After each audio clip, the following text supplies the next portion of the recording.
வணக்கம். இப்போ ஒரு முக்கியமான அதே சமயம் ரொம்பவே சுவாரஸ்யமான ஒரு அரசியலமைப்பு கேள்விய பத்தி இந்த பகுப்பாய்வுல நாம பேச போறோம். யோசிச்சு பாருங்க. தேர்தல் தடபடலா நடக்குது, ரிசல்ட்டும் வருது. ஆனா எந்த ஒரு கட்சிக்குமே ஆட்சி அமைக்க தேவையான பெரும்பான்மை கிடைக்கலன்னா என்ன ஆகும்? இத பத்தி தான் நாம இன்னைக்கு ரொம்ப டீப்பா ஆனா சிம்பிளா பார்க்க போறோம். முக்கியமா இந்த தொங்கு சட்டசபை, அதாவது ஆங்கிலத்துல ஹங் அசெம்பிளின்னு சொல்வாங்களே, அத பத்தி தான் நாம முழுமையா அக்குவேர அணிவேர அலச போறோம். சமீப காலமா நியூஸ்ல விவாதங்கள்ல எல்லாம் ஆட்சியில் பங்கு அப்படிங்கிற வார்த்தை ஏன் திடீர்னு இவ்ளோ ட்ரெண்டிங்கா இருக்கு? அதுக்கான விட இந்த ஒரு கான்செப்டுக்குள்ள தான் ஒளிஞ்சிருக்கு. சரி, நம்ம என்னென்ன பார்க்க போறோம்னு ஒரு குயிக் ஓவர்வியூ பார்த்துடலாம்.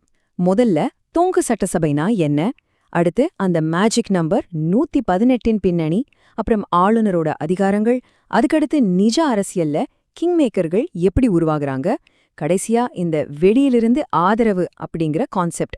இதையெல்லாம் தான் நம்ம ஒன் பை ஒன்னா பார்க்க போறோம். ஓகே, பகுதிக்கு போயிடலாம். தொங்கு சட்டசபை என்றால் என்ன?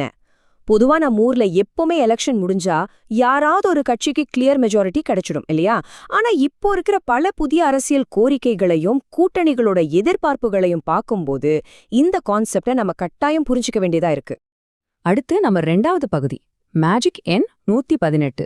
ஒரு கட்சி ஆட்சி அமைக்கிறதுக்கு தேவையான அந்த தூய்மையான கணிதம் என்னங்கிறத இப்ப பார்க்கலாம். அது ஏன் மேஜிக் எண்? நம்பர் 234. உங்களுக்கே தெரியும், தமிழ்நாட்டுல இருக்கிற மொத்த சட்டமன்ற தொகுதிகளோட எண்ணிக்கை இதுதான். நம்மளோட ஒட்டுமொத்த அரசியல் கணக்குமே இந்த ஒரு நம்பரை சுத்தி தான் நடக்குது. இந்த கணக்கு ரொம்ப ரொம்ப சிம்பிள்ங்க. 234ல பாதி எவ்வளோ? 117, கரெக்டா? அதாவது 50%. அதோட ஒரு இடத்த, அதாவது ஒரே ஒரு சீட்டை எக்ஸ்ட்ராவா கூட்டினா நமக்கு கிடைக்கிற நம்பர் தான் 118. இதுதாங்க அந்த மேஜிக் நம்பர். எந்த ஒரு கட்சியும் தனிப்பெரும்பான்மையோட ஆட்சியை பிடிக்கணும்னா இந்த 118 அப்படிங்கிற நம்பரை அவங்க கண்டிப்பா தொட்டே ஆகணும். அப்போ தொங்கு சட்டசபைனா என்ன? தேர்தல் முடிவுகள்ல எந்த ஒரு தனி கட்சியாலையும் இந்த 118 அப்படிங்கிற அந்த டார்கெட்டை ரீச் பண்ண முடியாம போச்சுன்னா அதுதான் தொங்கு சட்டசபை. உதாரணத்துக்கு, கட்சிகள் 100, 70 இல்ல 65 சீட்டுகள் வாங்கி அப்படியே முடங்கி நின்னுட்டாங்கன்னா யாருக்குமே மெஜாரிட்டி இல்ல. இந்த நிலையை தான் அதிகாரப்பூர்வமா தொங்கு சட்டசபை அப்படின்னு சொல்றோம். சரி, எலெக்ஷன் கணக்கு பார்த்துட்டோம். இப்ப யாருக்குமே மெஜாரிட்டி இல்ல. அப்புறம் பிராக்டிக்கலா அடுத்து என்ன நடக்கும்? அதுதான் நம்ம 3வது பகுதி, ஆளுநரின் அதிகாரங்கள் மற்றும் நடைமுறைகள். இங்கதாங்க ஆளுநரோட ரோல் ரொம்ப முக்கியமானதா மாறுது. இதுல ஒரு 3 முக்கியமான ஸ்டெப்ஸ் இருக்கு.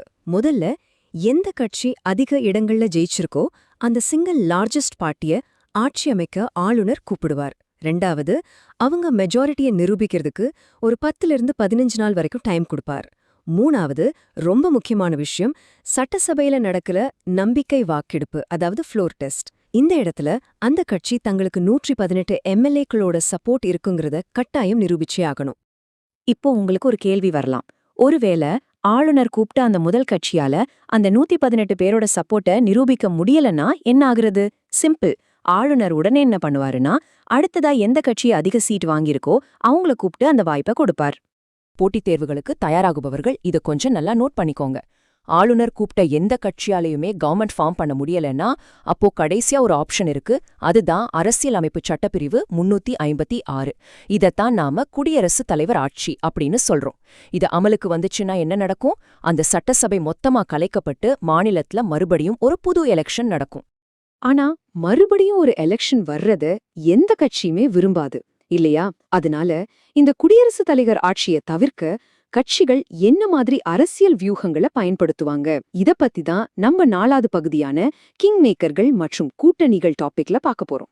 இப்போ நீங்களே உங்கள ஒரு அரசியல் வியூகவாதியா, அதாவது ஒரு பொலிட்டிக்கல் ஸ்ட்ராட்டஜிஸ்டா நினைச்சுக்கோங்க. கட்சி ஏ கிட்ட 110 சீட் இருக்கு, கட்சி பி கிட்ட 100 சீட் இருக்கு. 2 பேருக்குமே அந்த 118 நம்பர் கிடைக்கல.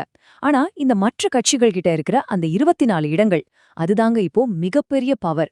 அந்த 24 பேர் அல்லது அதுல இருக்கிற ஒரு சின்ன குரூப் எந்த பக்கம் சாயறாங்களோ அவங்க தான் ஆட்சி அமைப்பாங்க. இவங்கள தான் நாம கிங் மேக்கர்கள் அப்படின்னு சொல்றோம். கேமே இவங்க கையில தான் இருக்கு. இதுல உங்களை ஆச்சரியப்படுத்துற ஒரு ரியாலிட்டி என்ன தெரியுமா? வெறும் 10 எம்எல்ஏக்களை வச்சிருக்க ஒரு கட்சியோட தலைவர் கூட முதலமைச்சராகிட முடியும். என்னடா இவன் சும்மா சொல்றான்னு பாக்குறீங்களா? இல்லங்க, நிஜமாவே கர்நாடகாவில வரலாறுப்படி இது நடந்திருக்கு. அங்க காங்கிரஸ், பிஜேபின்னு 2 பெரிய கட்சிகள் இருந்தாலும் ரொம்ப குறைவான சீட் வாங்கியிருந்த மதச்சார்பற்ற ஜனதா தளம், அதாவது ஜேடிஎஸ் கட்சியோட குமாரசாமி காங்கிரஸோட சப்போர்ட்டால சீஃப் மினிஸ்டர் ஆனாரு. எப்படி இருக்கு பாத்தீங்களா? ஓகே, இப்போ திரும்ப நம்ம ஊருக்கே வருவோம். ஒரு தொங்கு சட்டசபை வர்றப்போ அந்த 118 நம்பரத்தோட கட்சிகள் யூஸ் பண்ற 2 முக்கியமான வழிமுறைகளை நம்ம 5வது பகுதியான வெளியிலிருந்து ஆதரவு செக்ஷன்ல பார்க்கலாம். இங்க 2 முக்கியமான பொலிட்டிக்கல் சயின்ஸ் கான்செப்ட்ஸ் நம்ம தெளிவா புரிஞ்சுக்கணும். ஒன்னு, ஆட்சியல் பங்கு, அதாவது பவர் ஷேரிங். அப்படின்னா சப்போர்ட் பண்ற கூட்டணி கட்சிகள் டைரக்டா அமைச்சரவையில பதவிகளை ஏத்துக்குவாங்க. ஆனா 2வது என்னன்னா வெளியிலிருந்து ஆதரவு அல்லது அவுட்சைட் சப்போர்ட். இதுல அவங்க எந்த மந்திரி பதவியும் வாங்காம வெளியிலிருந்தபடியே அரசாங்கத்துக்கு அவங்க சப்போர்ட்ட கொடுப்பாங்க. இந்த வெளியிலிருந்த ஆதரவு எப்படி ஒர்க் ஆகுதுன்னு நம்ம ஊர் ஹிஸ்டரியில நடந்த ஒரு நிஜ உதாரணத்தை வச்சு பார்க்கலாம். மே 2006ல நடந்த எலெக்ஷன்ல திமுக வெறும் 98 சீட்டுகளை மட்டும்தான் ஜெயிச்சாங்க. அதாவது அவங்களுக்கு அந்த 118 மெஜாரிட்டி கிடைக்கல. ஆனாலும் பாத்தீங்கன்னா 2006லேருந்து 2011 வரைக்கும் காங்கிரஸ் மற்றும் பாமக 2 பேருமே எந்த அமைச்சர் பதவியும் கேட்காம வெளியிலிருந்து நிபந்தனையற்ற ஆதரவு கொடுத்ததால திமுகவால அந்த 5 வருஷம் ஒரு மைனாரிட்டி கவர்மெண்ட் முழுமையா சக்சஸ்ஃபுல்லா நடத்த முடிஞ்சது. ஸ்டேட்ல இப்படி நடக்குதுன்னா நேஷனல் லெவல்ல எப்படி இருக்கு? இப்போ இருக்கிற என்டிஏ மத்திய அரசு எடுத்துக்கிட்டீங்கன்னா அது டிடிபி மற்றும் ஜேடியு கட்சிகளோட சப்போர்ட்டை நம்பி தான் இயங்கிட்டு இருக்கு. அதே போல இதுக்கு முன்னாடி இருந்த காங்கிரஸ் தலைமையிலான UPA 1, UPA 2 அரசுகளை பாத்தீங்கன்னா அதுல திமுக, பாமக மாதிரி நம்ம ஊரு கட்சிகள் எல்லாம் மத்திய கேபினெட்லயே டைரக்டா மந்திரி பதவி வாங்கி பவரை ஷேர் பண்ணிக்கிட்டாங்க. சோ இந்த டேட்டாவில இருந்து நம்ம புரிஞ்சுக்க வேண்டிய ரொம்ப ரொம்ப முக்கியமான விஷயம் என்னன்னா, தமிழ்நாட்டுல இருக்கிற முக்கிய மாநில கட்சிகள் வழக்கமாவே தங்களோட கூட்டணி கட்சிகளுக்கு ஆட்சியில பங்கு கொடுக்கறத விரும்ப மாட்டாங்க. இதுதான் வரலாறு. இந்த ஒரு ஸ்ட்ராங்கான பேக்ரவுண்ட் இருக்கிறதால தான் தற்போதைய அரசியல் சூழல்ல ஒருவேளை தொங்கு சட்டசபை வந்தா என்ன ஆகும் அப்படிங்கிற எதிர்பார்ப்பு இன்னைக்கு இவ்ளோ பெரிய விவாதத்தை ஏற்படுத்தியிருக்கு. கடைசியா உங்களுக்காக ஒரு ஆழமான கேள்வியோட இந்த பகுப்பாய்வை நான் முடிச்சுக்கிறேன். பல கட்சிகள் அதிகாரத்தை ஷேர் பண்ணிக்கிற ஒரு கூட்டணி ஆட்சி மக்களுக்கான ஒரு சிறந்த பிரதிநிதித்துவத்தை கொடுக்குமா?